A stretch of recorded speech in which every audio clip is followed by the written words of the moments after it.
delighted to be back here. And I haven't got a huge amount of voice, but I'll do the best I can. I'm going to read the first 8 minutes of, we're supposed to read for 8 minutes, of a much longer essay recently published called When Enough is Enough, Age and the Creative Process. Some years ago, a good friend was asked by the Paris Review to conduct one of their long interviews with a much older, much venerated writer. She's done her best work, said the review editor, so it's time to interview her. I was not yet old myself when I heard the story, but it stayed with me, a sort of memento mori, with its sweeping surety, the surety of a dairy farmer surveying his cows with dog food in mind. Would such an editor, I wondered, have fingered Yeats during what might have been considered a career lull? Before, say, he came to his wonderful poems of old age. Recently, I read a very good novel by a prolific British novelist, sorry, I'm getting myself tangled up here, of whom I'd never heard. It was the writer's 12th novel, published when she was 78. I loved it and went on to read its companion novel, also good, published 3 years later. So then I went in search of her earlier novels, reading through 3 of them before I gave up. Certainly they were accomplished, elegant, cleverly wrought, but they lacked what her last 2 novels had so brilliantly achieved. The feeling, as Somerset Maugham put it, that it was not a story one was reading, but a life one was living. Molly Keane, the late Irish writer, is just such another. She wrote 11 novels and a few plays under a pseudonym, published nothing for 20 years, and then at the age of 77 published Good Behaviour under her own name, a rollicking good novel that was shortlisted for the Man Booker.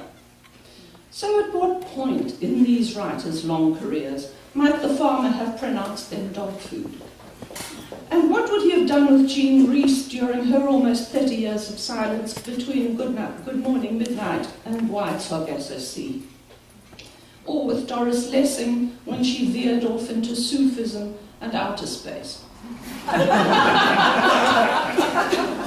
fact is, writers write and publish idiosyncratically. There are book-a-year writers who might have 1 book in 5 one would want to reread, if any, and there are book every 5, 6, 7-year writers who might hit it right with one of them, or never, and so forth. Some writers persist into old age, many others run out of strength, of heart, of heat. Even those strapped to the wheel by nature or by habit can find themselves after years, decades, without the familiar leap in the blood, the joy, the lust, the demon hope.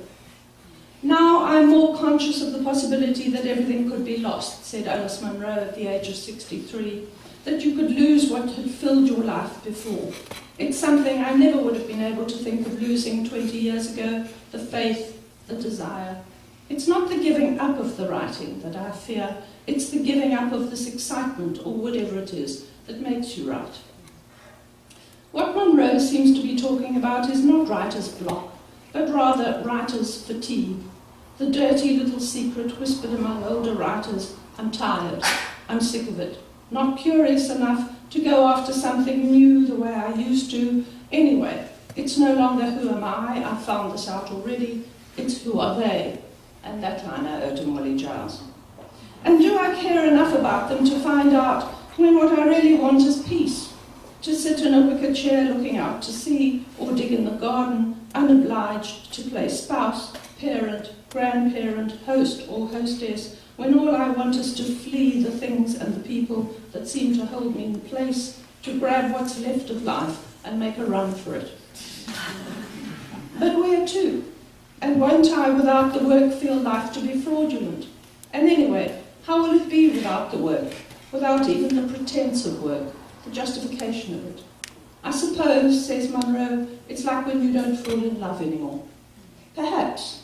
Or perhaps like Troilus at the end of Chaucer's Troilus and Crusader, the scope and scale of life has changed, the perception both of space and of time.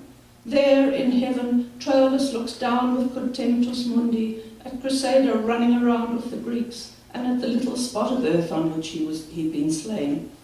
As he looks, he contemplates the vanity of the life left behind, the lust, the falsehood, everything that had mattered so much to him when he was alive.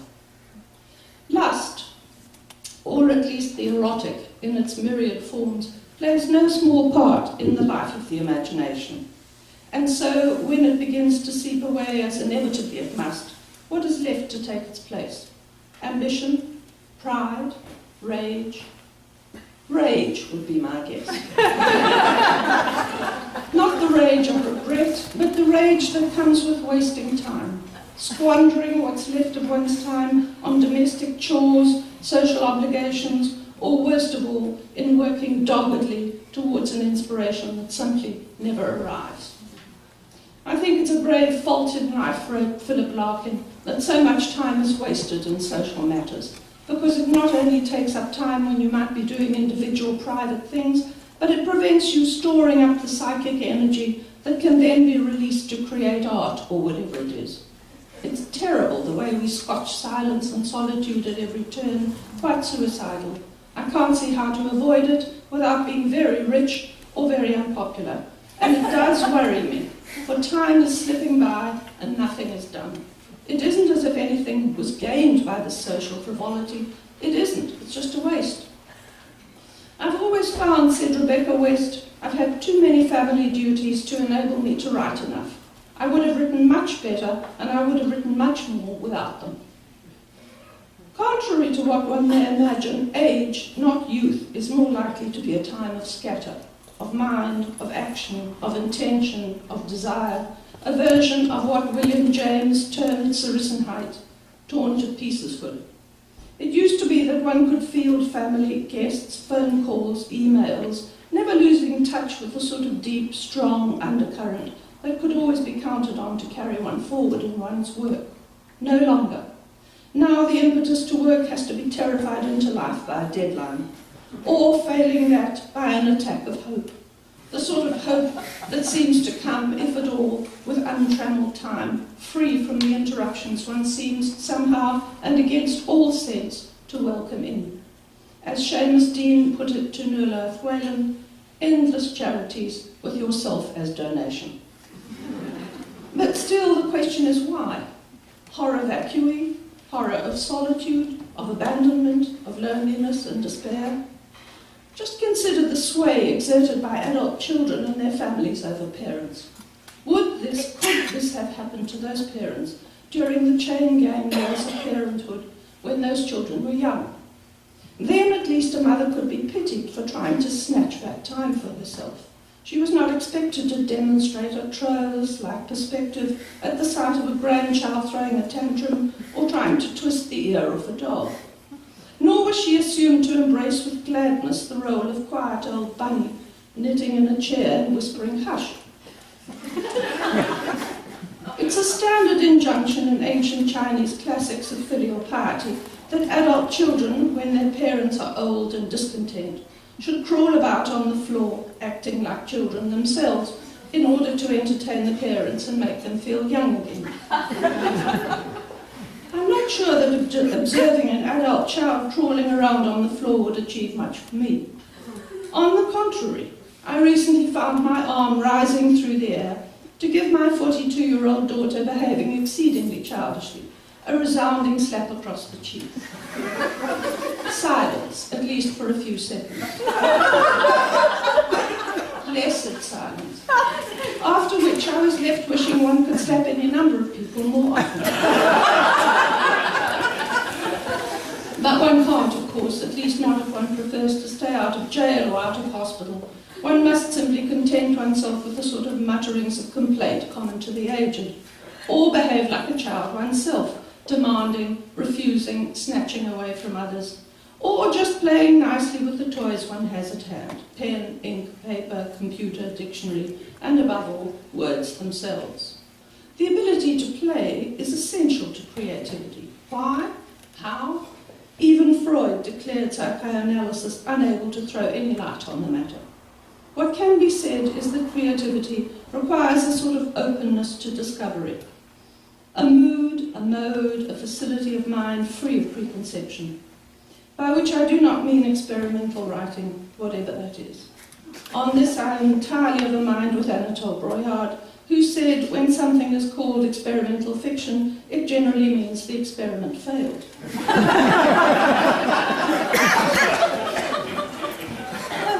Those writers who continue to write well into old age, Beatrix Potter, P.D. James, Penelope Fitzgerald, Willa Cather, Saul Bellow, Philip Roth, V.S. Naipaul, John Updike, Gore Vidal, these are just a few. Those writers, whether or not the writing comes more slowly or as well, have found a way to stay alive in the writing, the demands of life notwithstanding. I have a certain amount of small change intelligence which I carry around for the needs of the non-writing day, said Elizabeth Bowen. But I'm fully intelligent only when I write. Others, like Whitman, Blake and Montaigne, spent much of their later years rearranging, rewriting, refashioning, essentially repeating what they had written before. Yet others, like Truman Capote, managed to die before they had a chance to fade. A good career move, said Gore Vidal, his nemesis. And then there are those who simply stopped writing, or at least stopped writing fiction. Catherine Ann Porter after Ship of Fools, Ian Forster after A Passage to India, whereafter, as it was said, his reputation went up with every book he didn't write.